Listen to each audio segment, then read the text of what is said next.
Welcome to World Social Studies for Elementary Teachers. This is Lecture J3, the third lecture in Strategic Doctrine series. This lecture focuses on the weapons of mass destruction. This lecture will look at the different forms of WMDs, the chemical and biological and radiological weapons, and talk about the doctrine of preemption. You should be able to accomplish all of the objectives listed on this slide after you've listened to this lecture. In 2003, the Bush administration informed the world that an invasion of Iraq was necessary.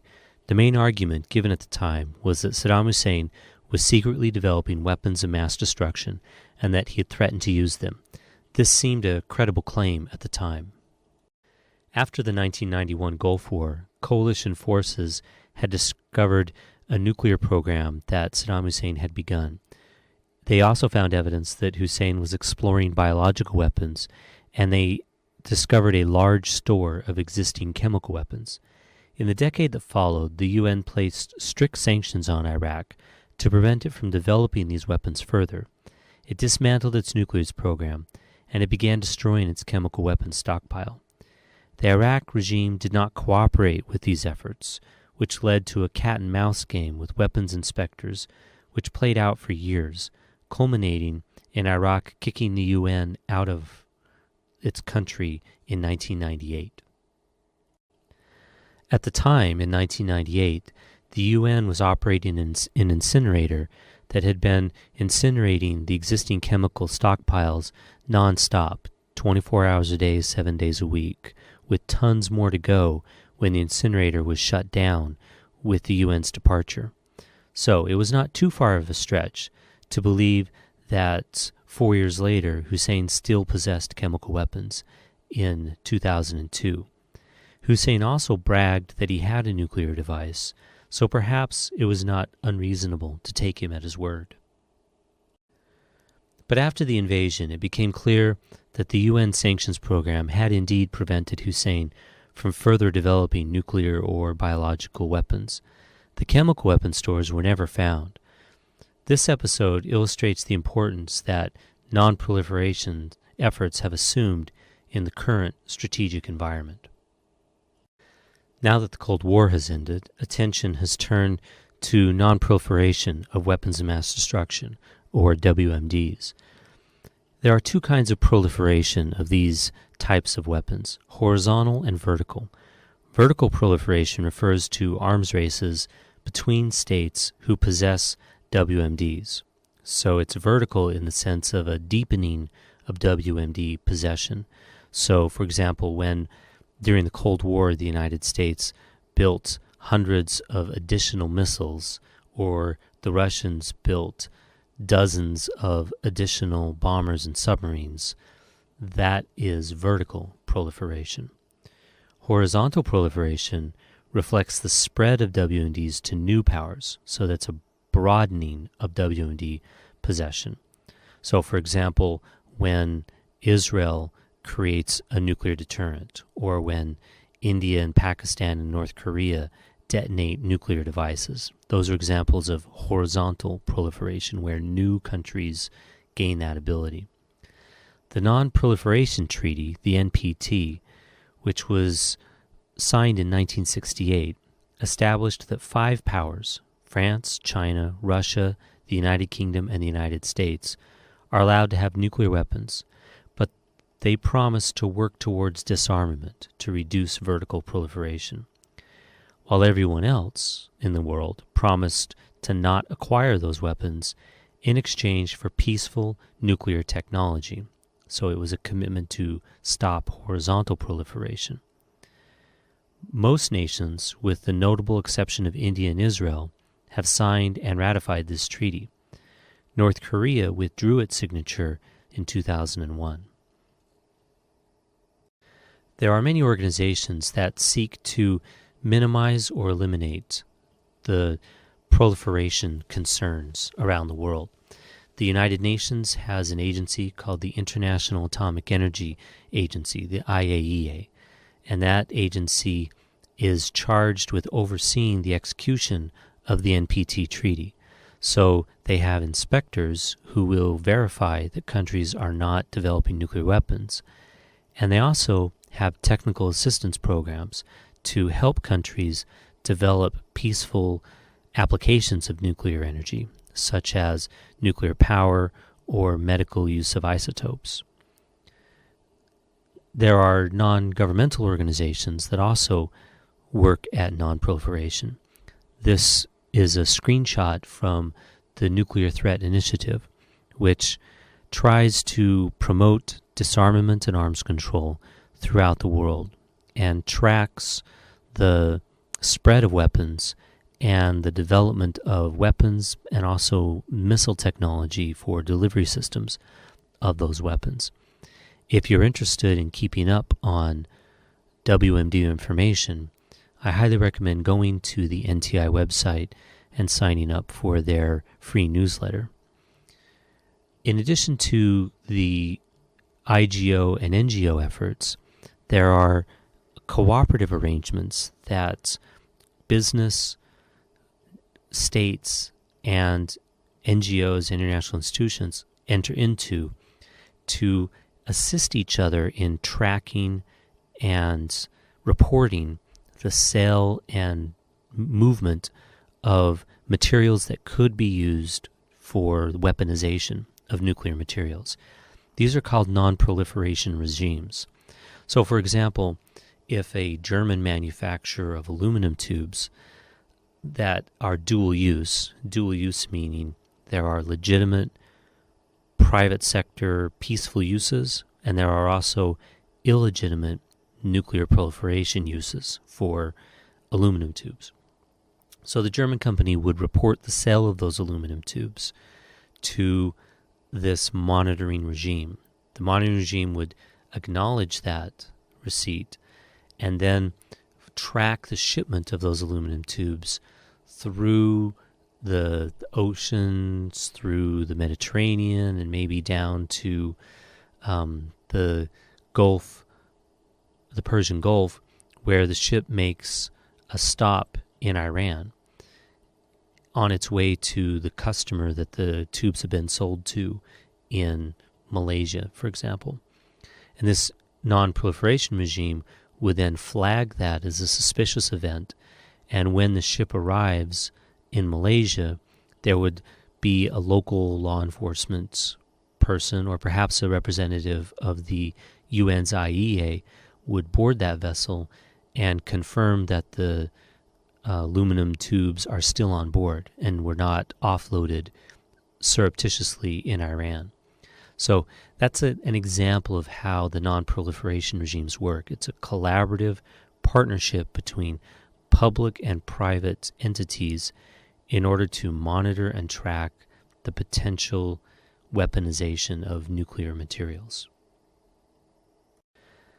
Now, at the end of the Cold War, for about 10 years, there was no dominant foreign policy theme in the United States, as policy experts debated and disagreed on what the focus should be.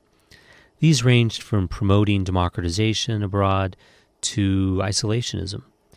After the terrorist attacks of September 11, 2001, this debate largely ended.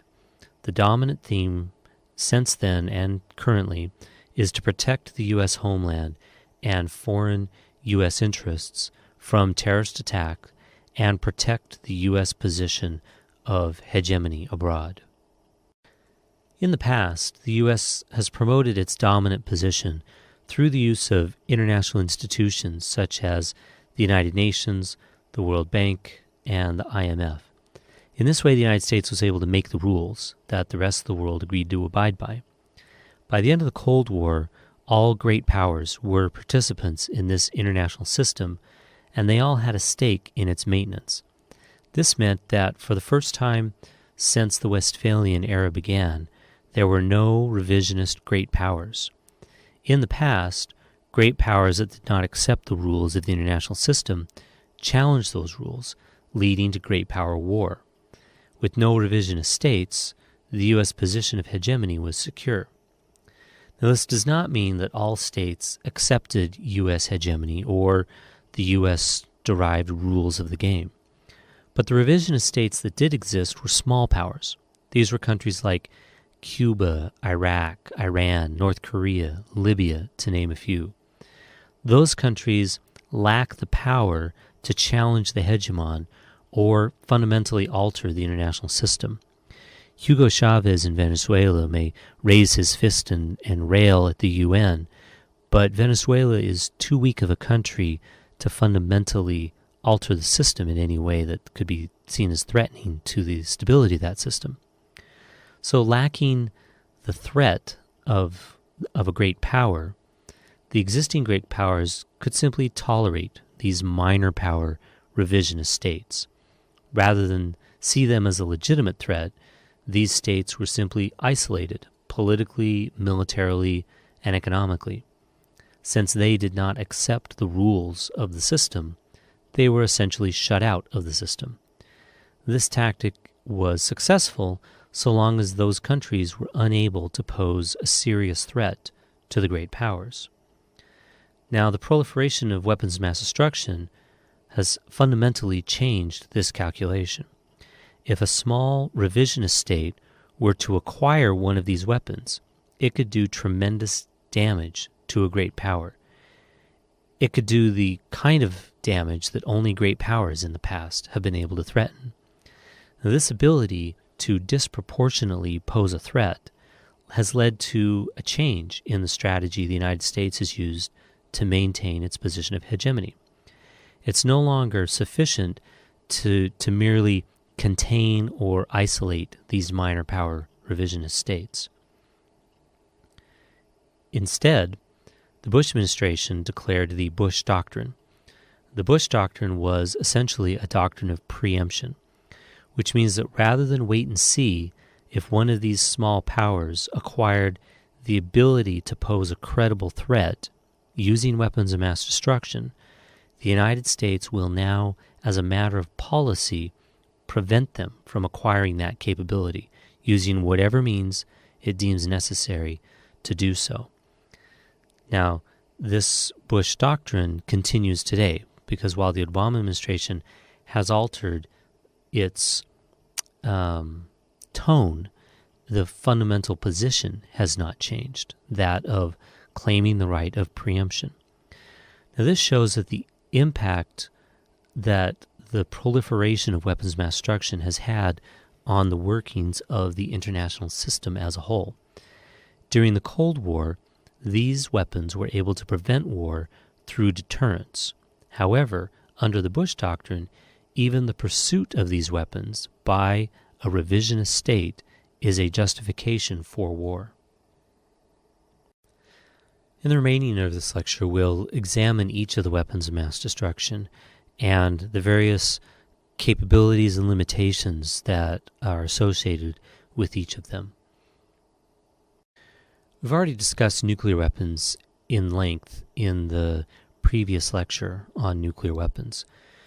For now, let's focus on the limitations, since we've talked a lot about their capabilities. It is difficult, if not impossible, for a non-state actor to acquire a nuclear weapon. That's the primary limitation on the use of nuclear weapons, particularly for terrorism, for these minor power revisionist states, is to get it right, to get a nuclear device to detonate requires tremendous precision in engineering and also an amount of high-grade fissionable material that is quite difficult to come by. Essentially, only countries that have the resources of a nation-state can make a nuclear device. Now, any modern country with a modern manufacturing infrastructure and with a nuclear energy sector has the ingredients it needs to make a nuclear bomb. So, for example, Japan, should it decide, could have a nuclear bomb within a year, likely. Norway could have a nuclear bomb if it decided to. So it's not impossible to develop nuclear weapons, but it is unlikely and I think it's safe to say impossible, for a group of militants in a cave or a garage somewhere to do the level of manufacturing necessary to construct a nuclear device if all they're given is some nuclear material. It's even more difficult for them to acquire the nuclear material indigenously. And so the only real threat then from a attack from these minor powers is if they were able to acquire a nuclear weapon and deliver it to a non-state actor, pre-packaged, pre-made. The slide here shows a military mock-up of a suitcase bomb. They're theoretically possible. There's some speculation that the United States and Russia produced a few of them during the Cold War, but they're highly unlikely for it to be produced in someone's basement because of the reasons I've specified, that it's just incredibly a tricky job engineering-wise to get that thing to go. If the triggering device, for example, does not explode simultaneously in a perfect sphere, then what happens is a conventional explosion, a large conventional explosion with nuclear material mixed in. It doesn't trigger the chain reaction that you need for a nuclear device. Lots of people were worried at the end of the Cold War that such devices like a suitcase bomb or a core to a nuclear warhead would be delivered on the black market to terrorists as a result of the collapse of the Soviet Union, when there was basically chaos for a year or two in the security realm. However, the Nuclear Threat Initiative that I was explaining further did an assessment in the mid-90s where they took all of the weapons that had been reported to exist in the Soviet Union before it collapsed, and then did an audit of all of the existing weapons in the mid-90s. And what they were able to document is that all of those devices are accounted for, with the exception of a handful, which is troubling. However, that handful that is missing could be due to a simple counting error, because we're talking about tens of thousands of weapons, and we only have a handful that cannot be accounted for. So, in general, most experts agree that there are not loose nukes, that there are not ready-made nuclear bombs traveling on the black market. So you can not worry about that Hollywood scenario. The other problem with a terror group trying to use a nuclear device is the incredible danger that highly radioactive material poses. At the end of the Cold War, there were people who tried to steal nuclear material to sell it on the black market to terrorists or whoever the highest bidder was. However, we discovered those people because they all went to the hospital along with their families because the plutonium that they had in the trunk of their car was killing them. And so that happened a few times. And so the nuclear material that was stolen was recovered.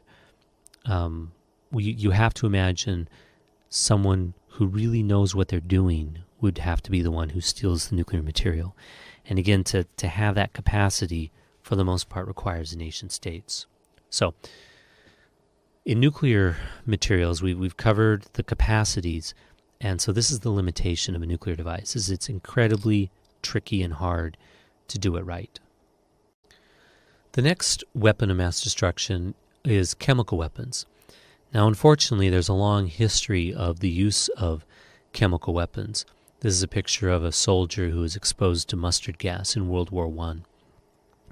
Chemical weapons come in a variety of forms.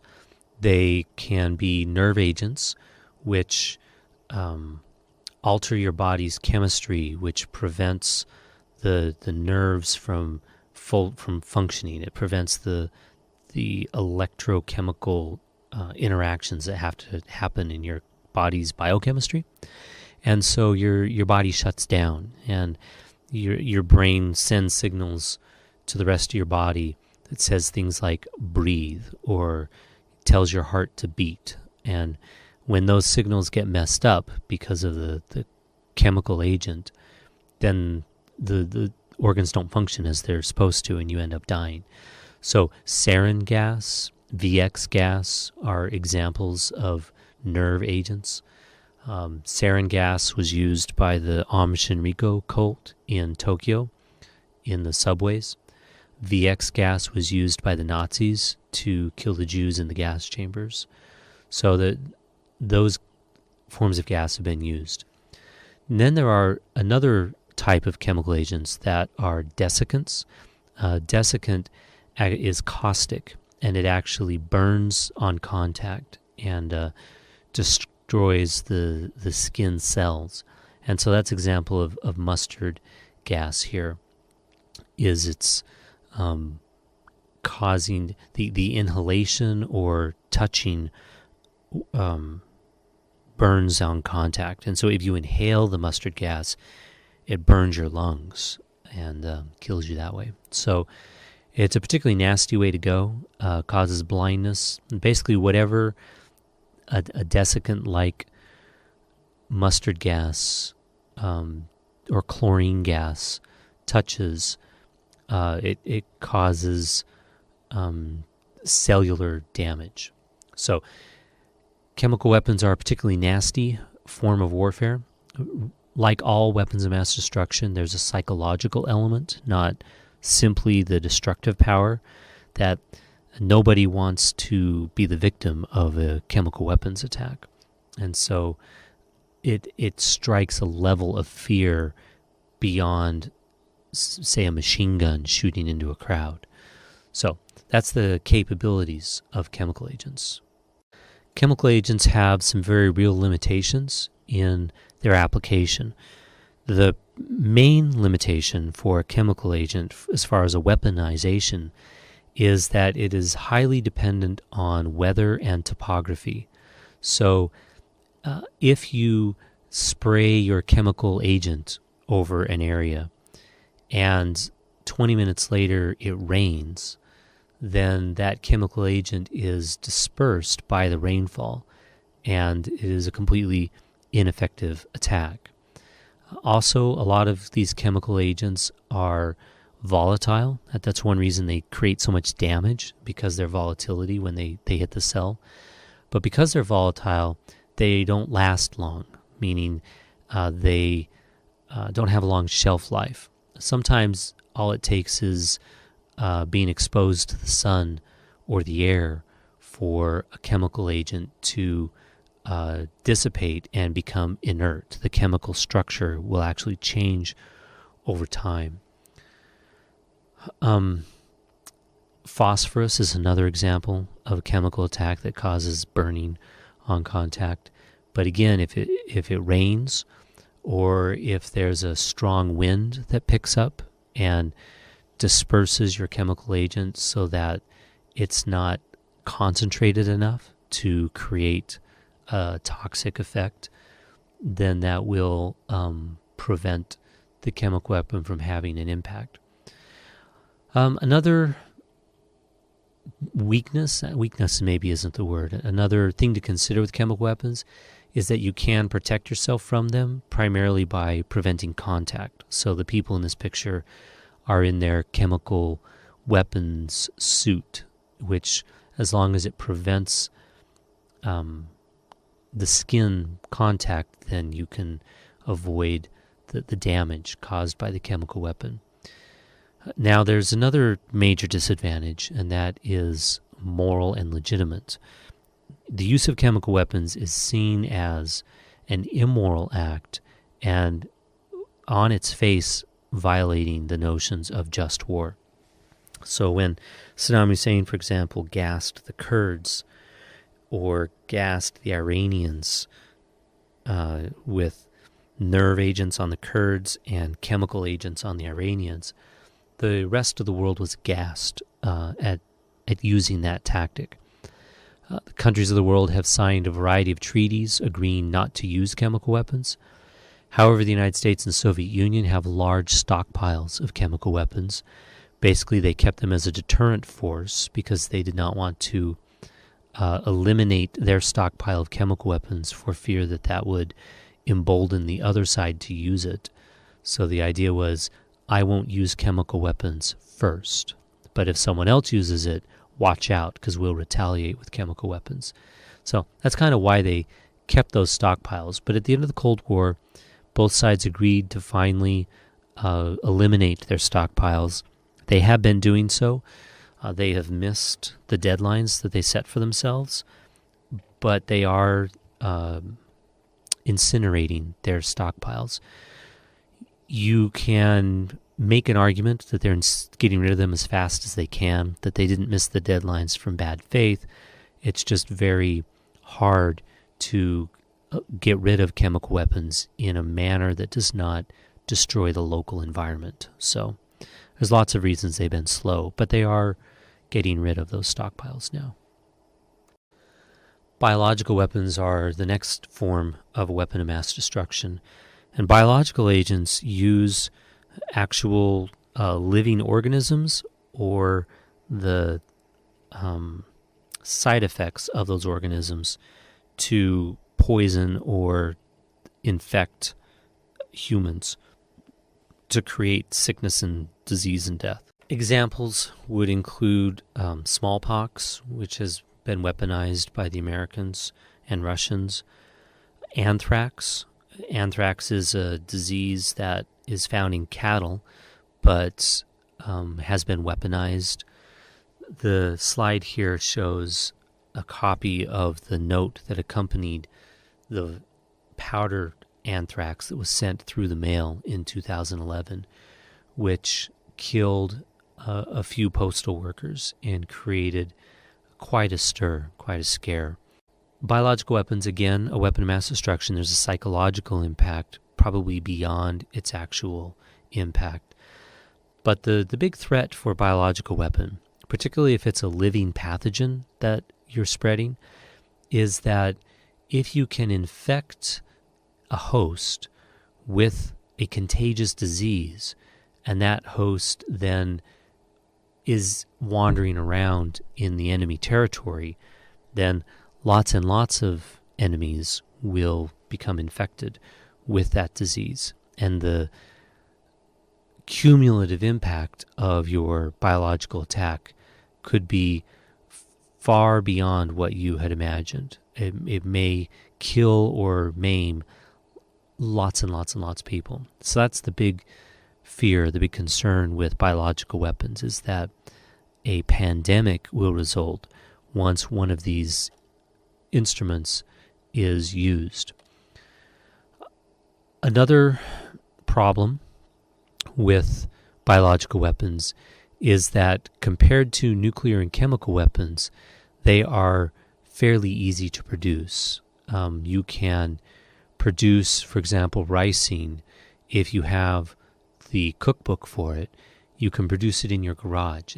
It does not take much more than the equipment that you need in a high school chemistry lab or a high school life science lab. With that sort of rudimentary material, you could extract ricin, which is a deadly poison, which is derived from the castor bean.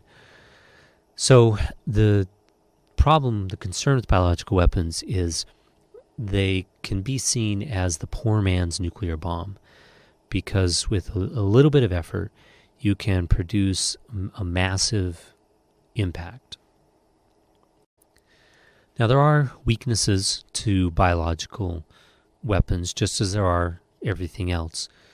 The largest weakness is that, like the chemical weapons, the impact of your attack is highly dependent on factors you cannot control, particularly, again, topography or weather, because the gas that you would use, the aerosol that you would use to spread this might stay in valleys, for example, or ditches, and not spread throughout the town, just like a chemical weapon gas would go, because it's heavier than air, it would tend to go down into valleys. This picture is a mocked-up warhead of a biological weapon delivery system, where each of the little bomblets inside would ignite and spread the pathogen. And this is one of the big problems if you're trying to weaponize a biological weapon, biological device, is you're using live pathogens. And it's very hard to shoot something alive out of an artillery shell and then have an explosion to disperse it and have your pathogen actually survive that process. So it's very difficult to actually weaponize a biological agent. Now there are scenarios that can be imagined where someone who is willing to be a suicide bomber essentially can infect themselves with a contagious disease and then go shake as many hands as possible. So there is that scenario. But it's, again, difficult to weaponize these pathogens in a way that is truly effective. The other major weakness of a biological attack from a theoretical point of view is that if it's a contagious disease, once you have released it into the population of the enemy, it is difficult, if not impossible, to contain that disease so that it only kills enemies. The odds are very great of the disease escaping its original target and spreading throughout the globe and killing your own population center as well. And so it is an extremely risky strategy, and for that reason we have not seen any organized state or even non-state actor use or successfully use a biological weapon. The last weapon type in the weapons of mass destruction is a radiological weapon. And there's a lot of people who debate whether or not a dirty bomb, a radiological bomb, should be included as a weapon of mass destruction, because it's not really a mass destruction weapon. What a radiological weapon is, essentially, is a conventional bomb, a regular explosive, with nuclear material wrapped around it, so that when that conventional explosive goes off, it disperses the radioactive material in the area of the explosion. So the mocked-up suitcase bomb on the left would be just using dynamite with plutonium and a simple triggering device there. Looks like a wristwatch. And so the idea is that when that suitcase explodes from the TNT inside, the plutonium inside the suitcase would be kicked out as well. Now, remember that if someone were trying to construct such a device, they would probably kill themselves with radiation poisoning before they were able to put it together. So this is a fictitious device, and it's hard to imagine one actually existing successfully. But the threat is not so much high-grade plutonium. The more realistic threat is nuclear radioactive isotopes from medical waste or nuclear power plant waste, because that is much more readily accessible. It's a lower level radiation, but it's still high enough to cause radiation sickness and probably cancers, which means it would trigger the psychological impact of a weapon of mass destruction, even if you're not killing very many people at all. So if you took a canister of medical waste, like is indicated here on the right, and put that in a van full of fertilizer explosive and drove it into Wall Street and exploded it, you would not kill very many people, but by dispersing radioactive material on Wall Street, it would make that area uninhabitable for a while. Could be weeks, could be months, could be centuries, and depending on how radioactive the material is. And so there's a psychological impact that a radiological bomb would have. Now, the limitation for this device is much less than the others. It's much easier to do a dirty bomb than it is to do any of the other weapons of mass destruction, because it's possible, if you are a terrorist, to get your hands on conventional explosives. That's not unheard of.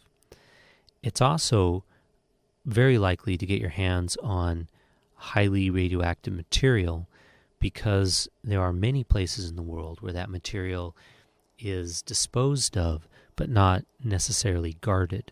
So particularly if you went to Eastern Europe or some of the poorer countries that have nuclear power do not have security measures behind their nuclear waste.